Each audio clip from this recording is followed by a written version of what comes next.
Oh Durna. Wonten dawuh. Keringgianipun anak kula Wisanggeni menika wonten pundi? Menawi saking petangan kula keringgianipun Wisanggeni menika mboten wonten, nggih. Mangkir yen ta. Sampeyan niku wong tuwa kok nek omong kok blindra-blindri kaya banyu tumumpang godhong sente. Nuwun sewu.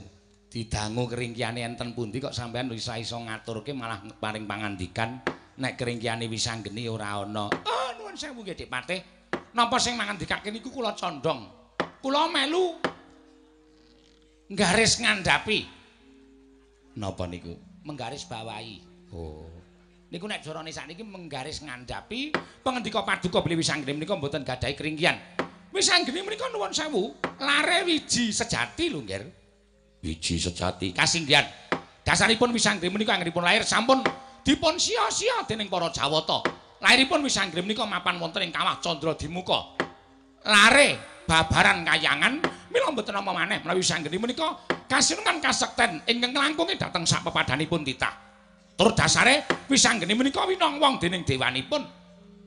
Malah kaloka sumebar warata saindenging jagat wonten pundi Wisanggeni inggih mriku lenggah sangasih prana inggih Sang Hyang Bathara Wenang. Mila Wisanggeni menika dipun paringi keluwihan inggih menika dipun paringaken dugal kewarisan kalian sinten-sinten boten ate basa nilar dhateng unggah-ungguh, nilar dhateng tata krami, nanging menika dados kekasih ing dewa.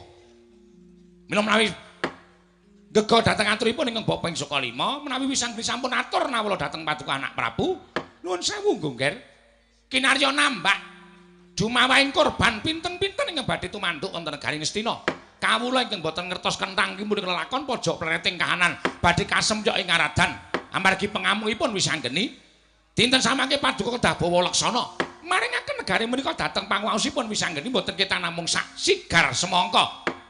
Menika langkung prayogi nggih, langkung prayogi amargi menawi mangke paduka cukeng angekahi negari Ngastina tan wande Wisanggeni sak mangke tetulu badhe ngamuk. Pangamuk ing Wisanggeni menika mboten wonten ingkang saged anandingi ingkang sak babak sak traju kalian keluwihanipun Wisanggeni.